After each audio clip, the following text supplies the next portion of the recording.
అలాగే కోడుమూరు నియోజకవర్గ ఇన్ఛార్జ్ బాధ్యులు ఆదిమూలపు సతీష్ గారికి, అలాగే గౌరవ ఎంపీపీ బొంతల మునప్ప గారికి, కర్నూలు మండల జెడ్పీటీసీ సభ్యుడు సోదరుడు ప్రసన్న గారికి, మా గ్రామ సర్పంచ్ పాండ్రంగన్న గారికి, అలాగే వేదికను అలంకరించిన మండల అభివృద్ధి అధికారి గారికి మరియు ప్రభాకర్ అన్న గారికి, మనోహర్ అన్న గారికి, మరి నా తోటి మిత్రులు టీజీ గారికి, హారూన్ గారికి, శోభన్ గారికి, మాజీ ఎల్ఎల్సి చైర్మన్ కొండయ్యన్న గారికి, మరియు ఇక్కడ విచ్చేసిన మహిళా అక్క చెల్లెమ్మలందరికీ నా యొక్క నమస్కారాలు తెలియజేసుకుంటా ఉన్నా.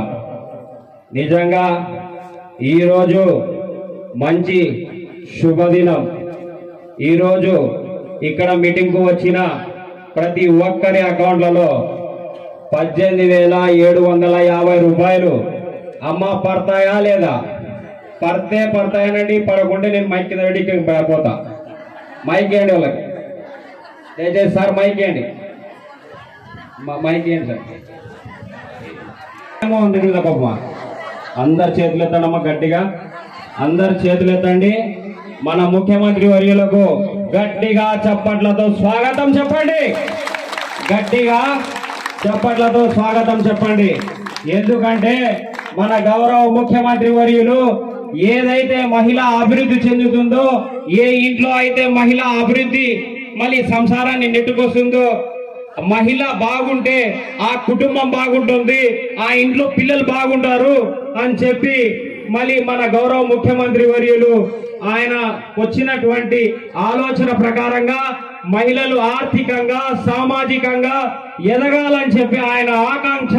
కాబట్టి ఈరోజు మహిళా అభ్యున్నతి ధ్యేయంగా ఈరోజు ఈ వైఎస్ఆర్ పార్టీ మరి ముందుకు పోతా ఉంది. ఎందుకంటే మరి మా మొగాళ్ళకి ఇవ్వచ్చు కదమ్మా, ఏం నాకు 75,000 ఇస్తే నేను వద్దటానా చెప్పండి. తీసుకుంటా, నాకున్న అలవాట్లు ఏదో ఉంటే బయట అయిపోగొట్టిపోతా.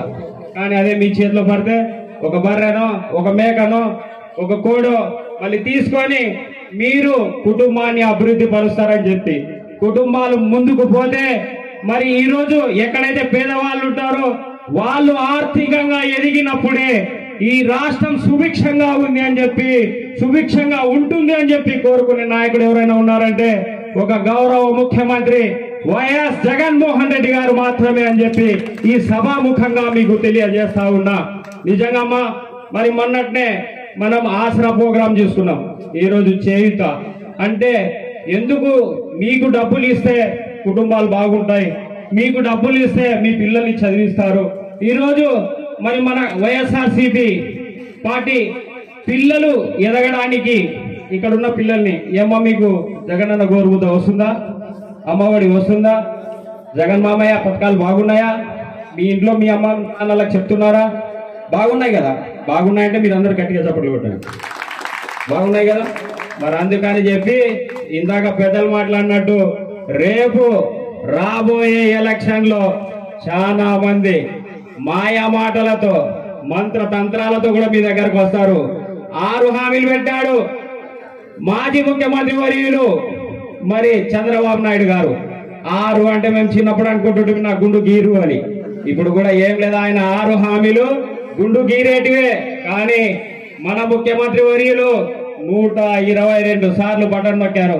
అందుకని అమ్మా మీరు రేపు రాబోయే ఎలక్షన్ లో 2 బటన్లు నొక్కండి. మీరు నొక్కే బట్టడు ఎట్లా తిరగాలమ్మా? గిరా గిరా తిరుగుతుంది ఫ్యాను. తిరగాలమ్మా లేదా? మీరు ఫ్యాన్ ఎంత బలంగా తిప్పుతారో రేపు మళ్ళీ 2024లో ఇంతకు రెట్టింపు పథకాలు వస్తాయని చెప్పి మీకు ఈ సభాముఖంగా తెలియజేస్తా ఉన్నా. ఈరోజు మరి ఒక కథ గుర్తుకొస్తుంది. ఎందుకంటే ఒక భార్యాభర్త ఇద్దరు ఉంటారు.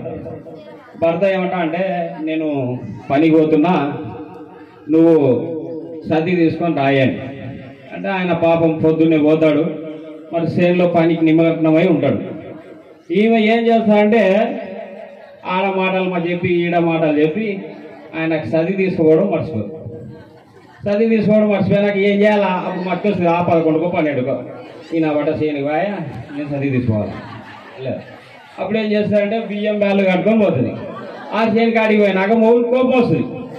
ఇంతసేపు చదివి రాలను అంటే చదివి తెచ్చేయాలి అంటే ఆ పక్కన కొట్టడానికి పోతే కొట్టదు అంటే ఏమంటే నేను ఎగిన 10 వరదనైతే నేను కట్టుకొచ్చిన సర్ది బియ్యమే కానీ బ్యాళ్ళే కానీ అంటే రేపు కూడా ఇప్పుడు చెప్తున్నటువంటి చంద్రబాబు కావచ్చు, పావులా కళ్యాణ్ గారు కావచ్చు, మరి ఇంకా ఎంతో మంది జెండాలు జత కట్టుకొని వచ్చినా వాళ్ళు చేసేది మాత్రం ఇప్పుడు ఇందాక ఏమో చెప్పలేదా 10 వరద పరిమాణం పడితే తెల్లారిన చల్లారలేదు అన్నట్టు 14 సంవత్సరాలు చేసిన. నిజంగా చెప్పడము మీకు ఏమన్నా ఒక పథకం గుర్తుందా? ఏదన్నా పథకం గుర్తుందా తల్లి? ఏం లేదు. ఈ రోజు మన ముఖ్యమంత్రి ఇచ్చేటువంటి పథకాలు ఏవైతే ఉన్నాయో ప్రతి ఒక్కటి మన గుండెల్లో ఉంది. ఈ రోజు మన ముఖ్యమంత్రి గారు ఒక్కటే, ఎక్కడైతే మహిళలు అభివృద్ధి చెందుతారో, ఆర్థికంగా వాళ్ళు నిలదొక్కుంటారో వాళ్ళ కుటుంబాలు బాగుంటాయని చెప్పి నమ్మిన వ్యక్తి.